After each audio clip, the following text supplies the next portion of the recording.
Hi everyone, welcome to coding tutorial 7 of Neural Networks and Deep Learning.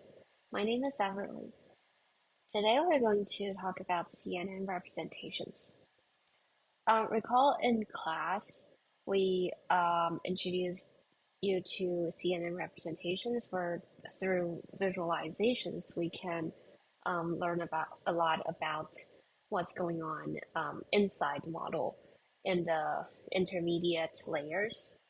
And so today, we're going to run some codes for visualization of the CNN kernels, the feature maps, the activations, and also the images that generates the top activations in neurons. So with these visualizations, we can interpret a little bit about what's going on inside the model. And now let's start with the first part, visualization of convolutional filters and feature maps.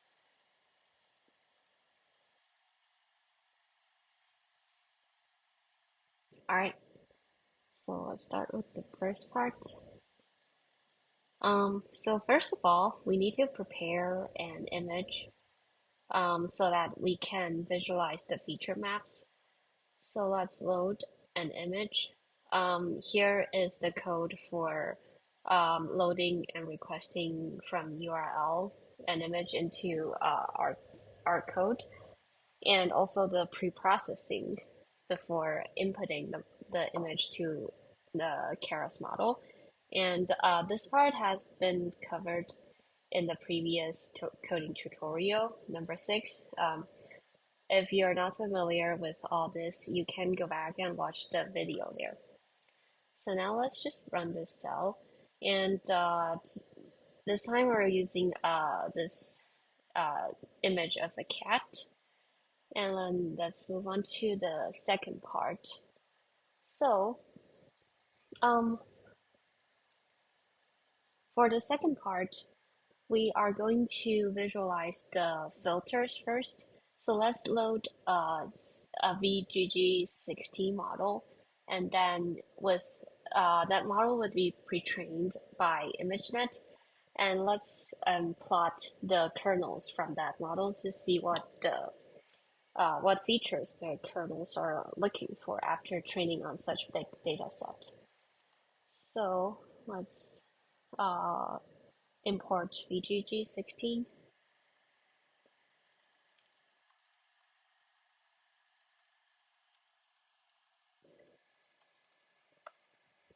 And then create a model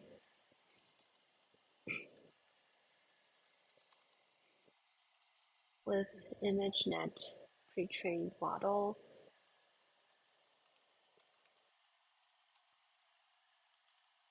And we need to include top. So to acquire the layers, we can do layer, and then with this model, there's an object layers, and there's a series of layers. Let's load the first layer, and then in that layer, there should be filters and bias to unpack and get weights. So layer get get weights, and now let's make sure we are doing the first layer and also the filters shape. All right, let's run this cell. Um,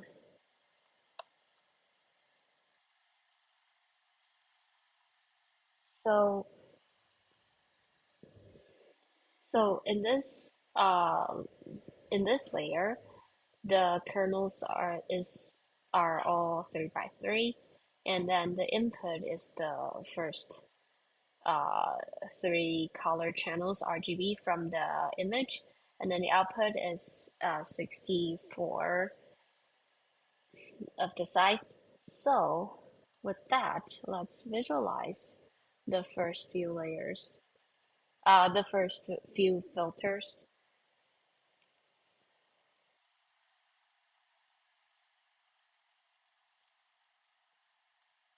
So let's do 10 filters.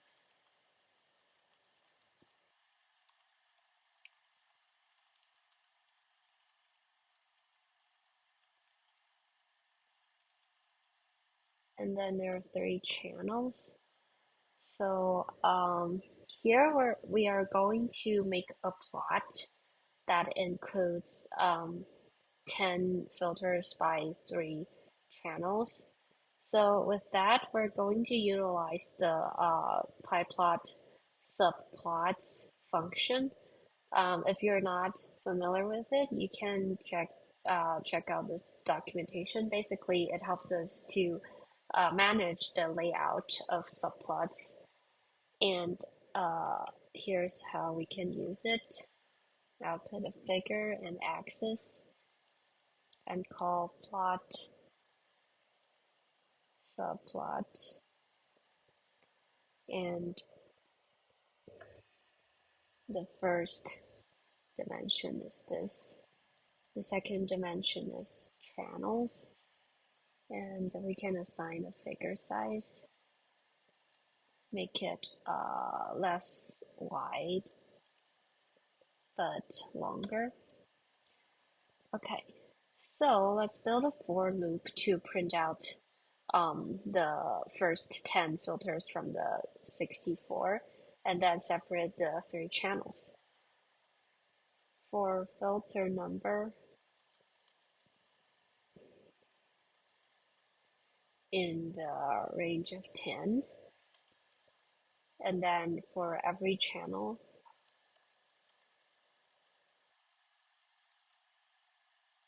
the three channels here, we can plot the kernel. Let's first get the kernel itself to unpack from the filter. So from all these filters, um, the first dimension is 3, the second is 3, so that's 3 by 3, and then assign the channel for it, and then it's the number of the filter itself. So this is the kernel we're going to plot here. And then to plot it, we can use the axis in subplot, um, the filter number, and the channel. Show the image, which is the kernel, and then it should be grayscale, so CMap gray. All right, and after all the subplots are done, we can do show. And then let's run this cell to see what it looks like now. Okay, so you can see a lot of these ticks on the side, which is kind of annoying. So let's just assign the ticks, x ticks, to be nothing, and also the y ticks.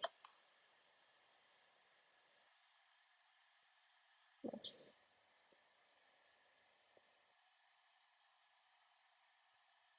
Set.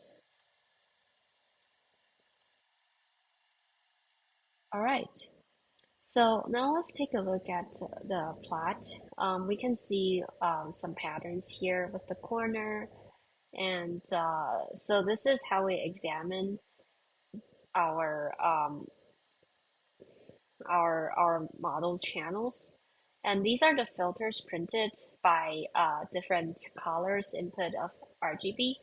We can also print a combined um, column here for colored and see what it looks like. So now let's make it 10 by 4. Oh, just plus 1 here. And then for this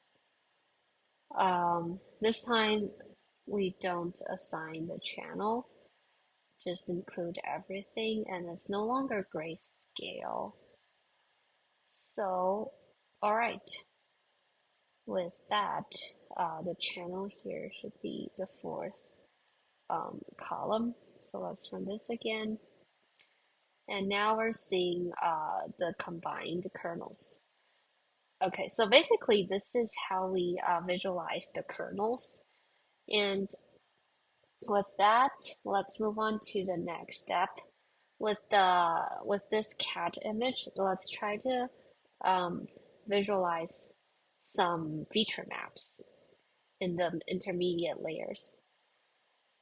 All right, so um, to generate the feature maps, we need to cut the model in the middle layer.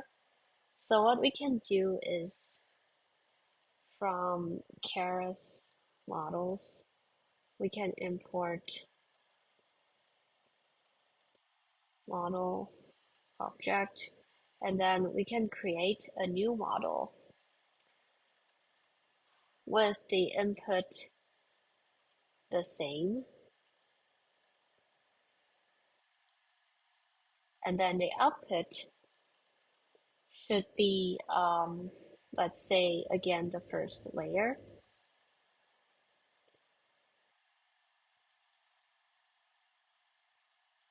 and then the output. All right. So now we have this model that will help us generate the feature map. So we can run feature maps would be the model do predict. So the output would be this predict from our image, which is the cat image that we loaded in the first cell. And let's print the shape of the feature maps and then decide what to do next step. Um,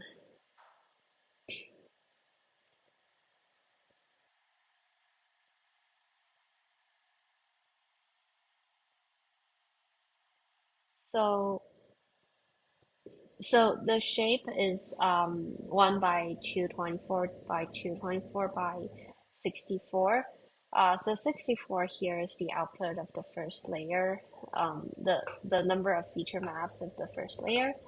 And the one here refers to batch size because we only have one image.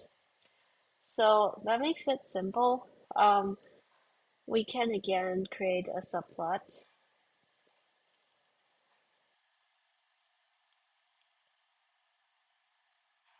And since there are 64, we can do 8 by 8.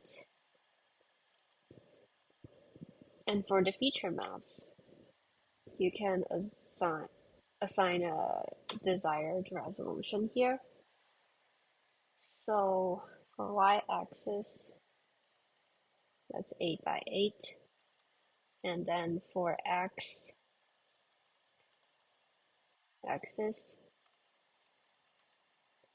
the feature map, we are going to unpack this feature maps object here. So the feature map will be from feature maps,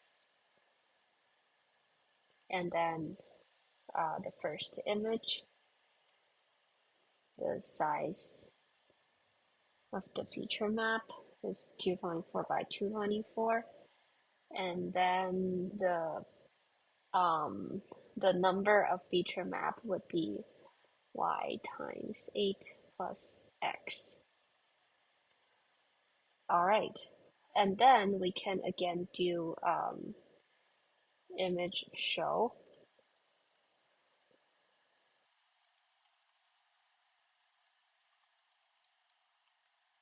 A feature map, and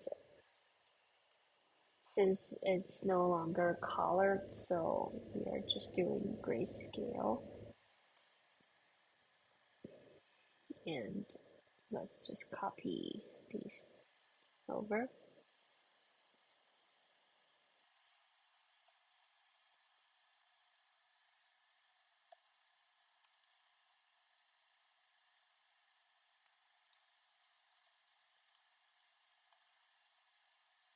And then finally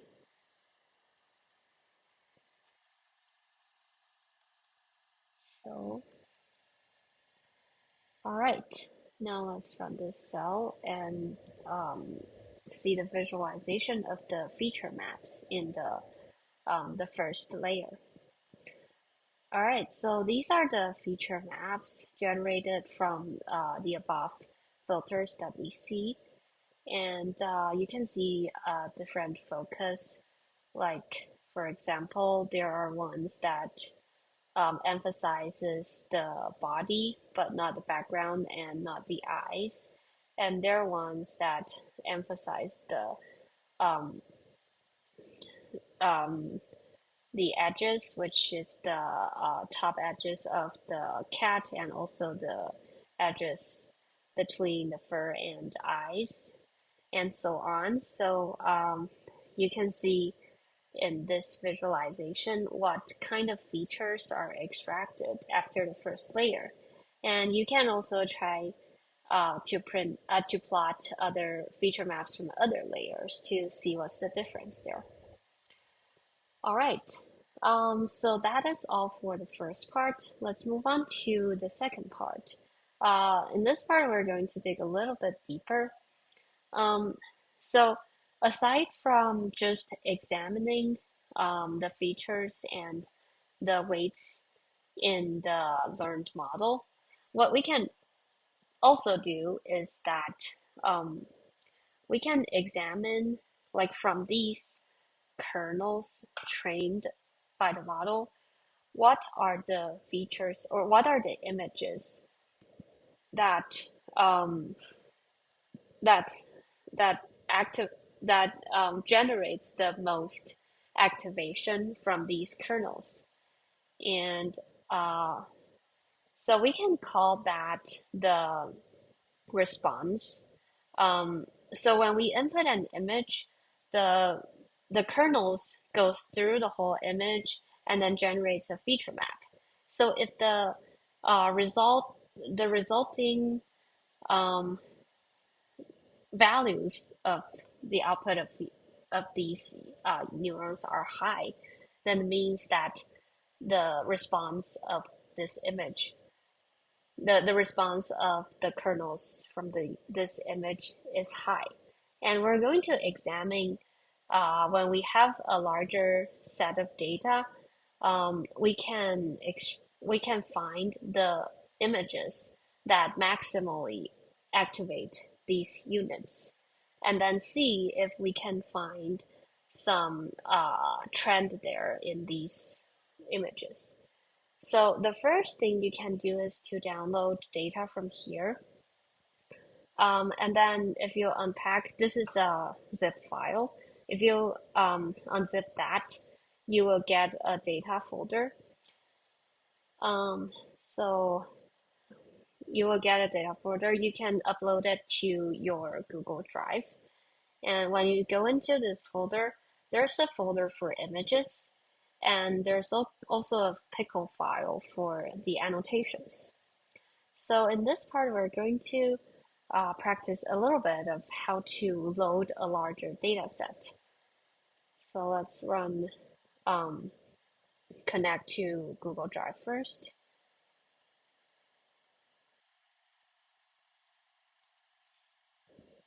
And the first part is to load images. So that would be from this folder. We're going to read all the files from this folder. All right, I have already created the path here for my own Google Drive. You can put in your own path here. So for the image path, it will be this and then plus the images. So so we can use join and then images. And then to list all the images in this path, we can do list directory And now we have all the image names. And with this, we still need to get its real path. So that would be joining this with the image, the list of image names that we get here. So we can do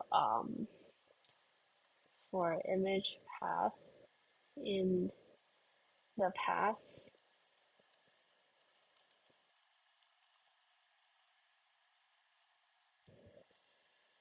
and if it's a image file, which is JPEG in our data set,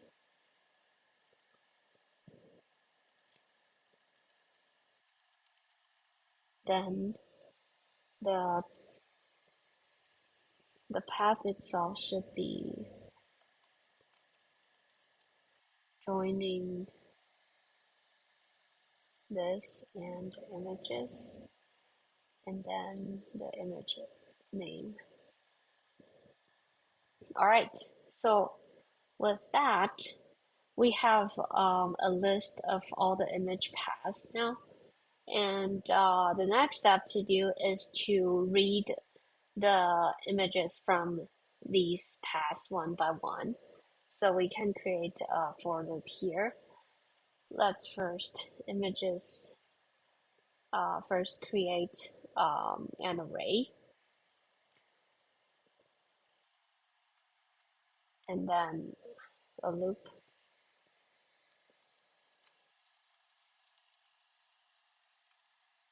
So to read the image, we can use um, from Keras,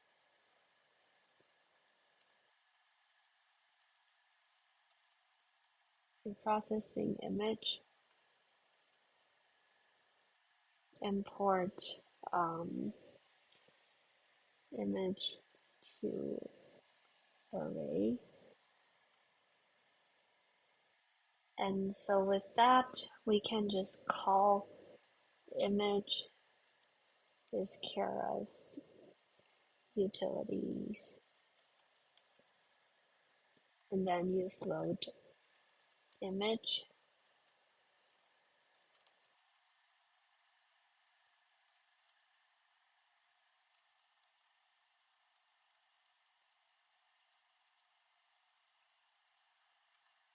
and then convert it to array, append the image. All right, so now we have the convert to array to image and then stacked together in this list. So after all the reading is done, um, we can create X, which is going to be the stack of the images, and also it needs to be processed by Keras function. So pre-processing, process input and stack the list. And let's store also a raw image stack too. So later on, when we need to find the raw images, we can go back to this array to find it.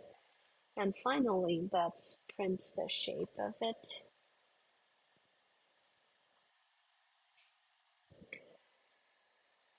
Um,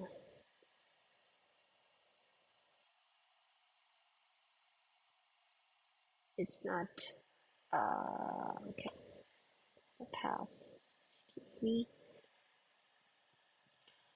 Okay, so it's reading now. And while it's reading, let's quickly write image show to make sure that we indeed read the images correctly. And we need to divide it by 255 so that it's the pixel values should be between 0 and 1. All right, so now let's come back and see. In this data set that I uploaded, it's just a small subset of a big data set. It contains 500 images and it's 224 by 224 and it's color image.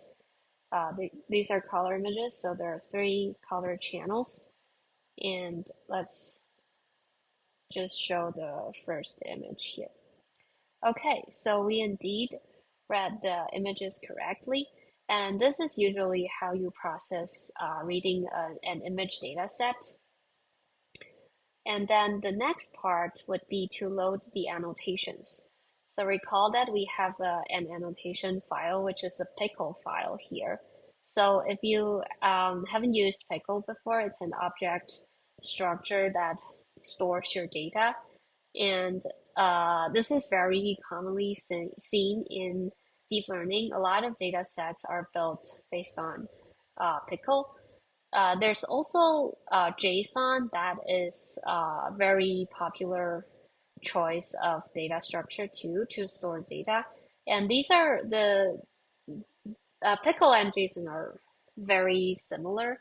If you're interested in the comparison for reference in the future, if you need to create your own data set, you can go to this link and check out the comparisons of these two data types.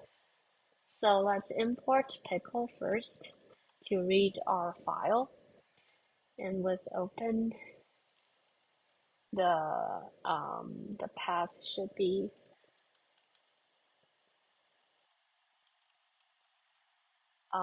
Google Drive path, and then the name is image labels.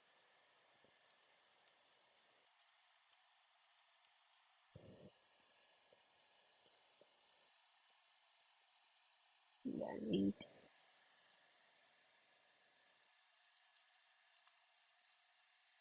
So to load the annotations, just use pickle load.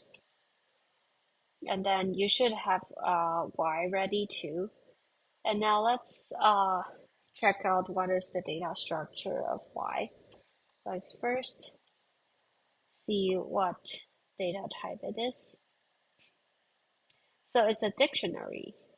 And let's print the length of this dictionary.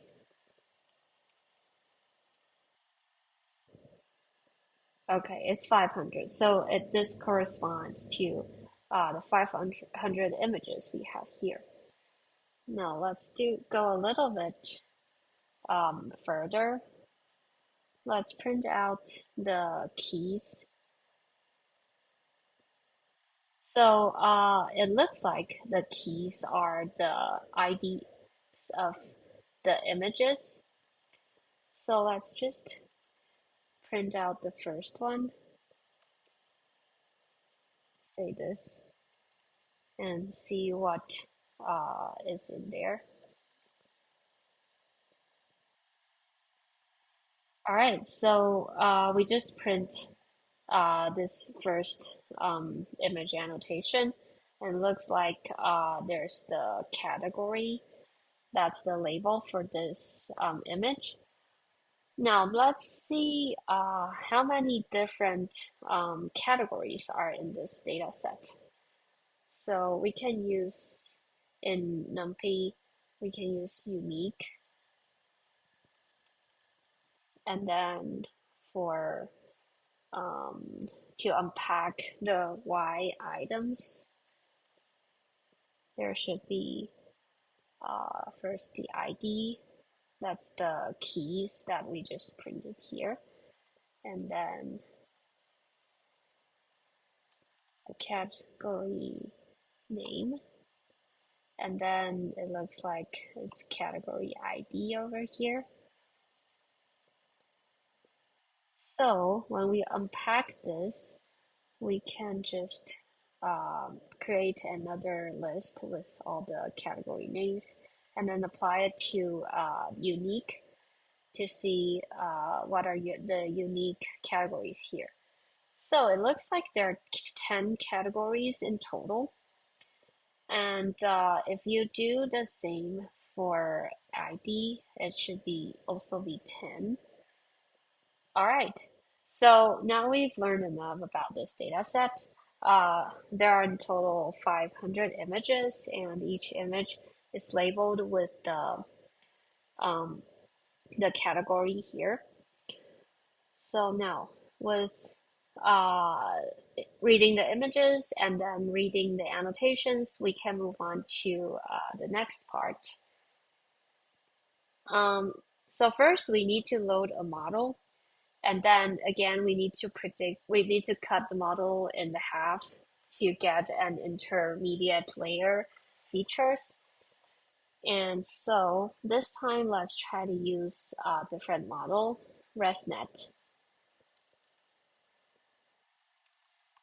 From applications, ResNet,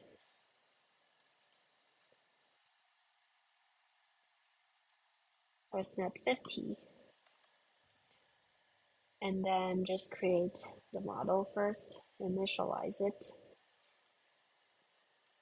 with ResNet 50.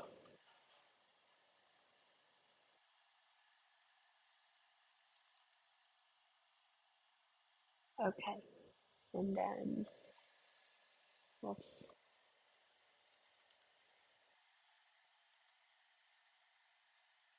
summary, and let's see.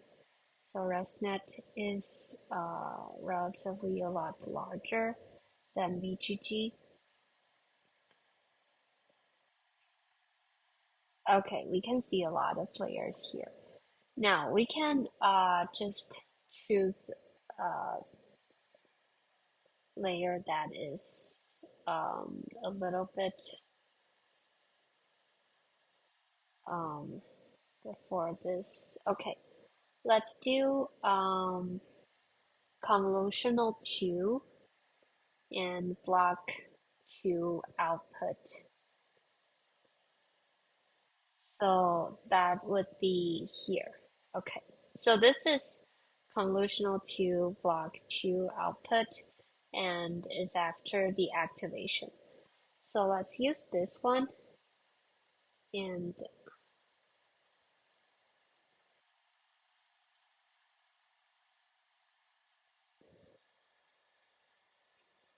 all right, so this is the layer we're going to uh, acquire the feature maps from. So we can create intermediate output and build a simple model based on ResNet.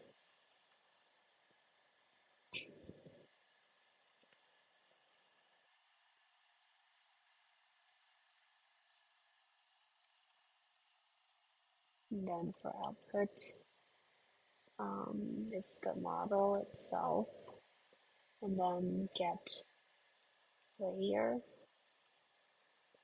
and this will be this layer that we found earlier, the output from there. All right, so now we can run the feature space from this output. And then let's print the shape.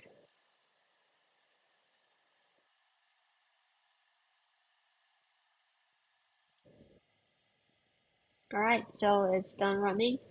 Again, there are 500 images, and in this layer, the output of the features are 56 by 56, and there are in total 256 different feature maps here. So Um, the next step would be after we get the feature space ready, we can find the top responses from the 256 feature maps of the 500 images. And within the 500 images, let's first decide how many top K we want. Let's do 50, and then to sum the responses from the feature map, we can do responses would be the sum of feature space with the axis um, 1 and 2 because that's the second and the third 56 by 56, and um, to find the top we can get the index of the top 50, and we can again utilize Ampere to sort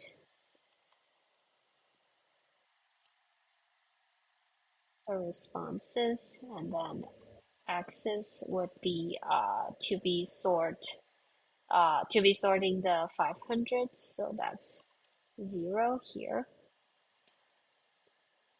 and then we can do top K. All right, now let's print the shape of responses and also the shape of the indices.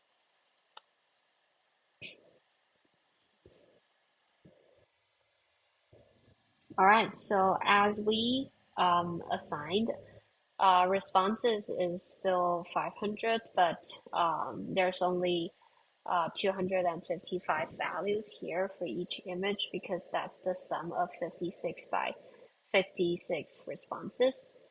And then for the top indices, we have among the 500, we have the indices of the top 50.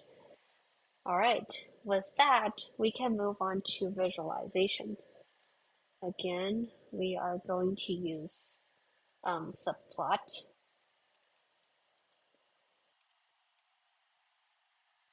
And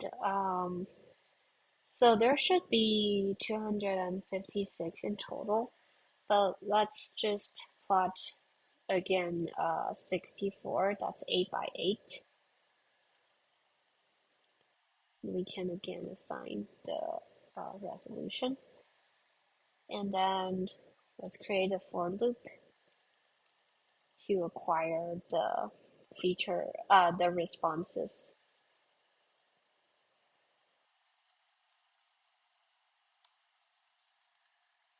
So among the top 50, now we're going to trace back and find the original images.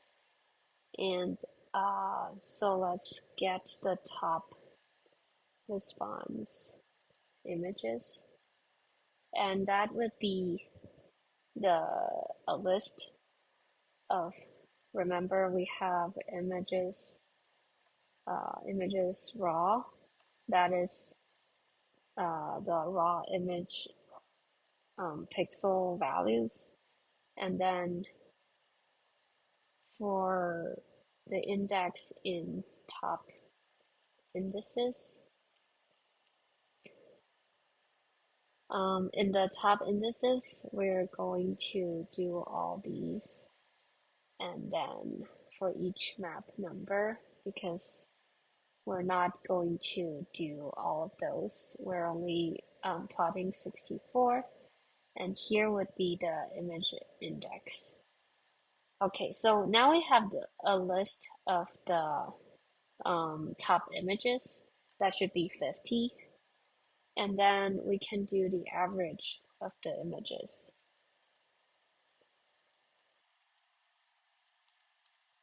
And that's the mean of the top response images. and that's the mean over the first axis because that should be 50. And with this, we're just going to plot this image, plotting with axis. Um, so now we're doing 64. We can assign so the integer of this number divided by 8, and that should be the integer. And for the second axis, we can just do modulus 8. Okay, and with this, show the image.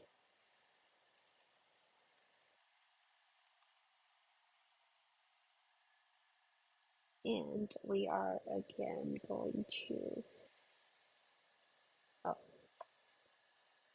assign the x takes to be nothing, and also the y takes to be nothing.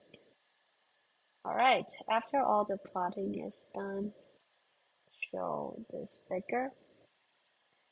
Now let's run this cell and see what average images we get. Alright, so these are the 64 average images among the in this layer among the 256 feature maps, and these are the average of the images that get top responses. And we can tell a little bit about how there are usually objects in the middle. And because this is not a very large data set, we only have 500 images. So the observation here might not be, the trend might not be that clear. But you can try different parameters, like you can alter the top K setting, and you can also grab the response from a different layer, or even try different models to see what different results you get. And that's all for today's tutorial. Today we talked about visualizing the filters, visualizing the feature maps, and also visualizing the average of images that triggers the most neural responses. And with all these visualizations, the important part is to discuss what we learned from the representations of CNN, what we learned about what's going on in the middle part of the models.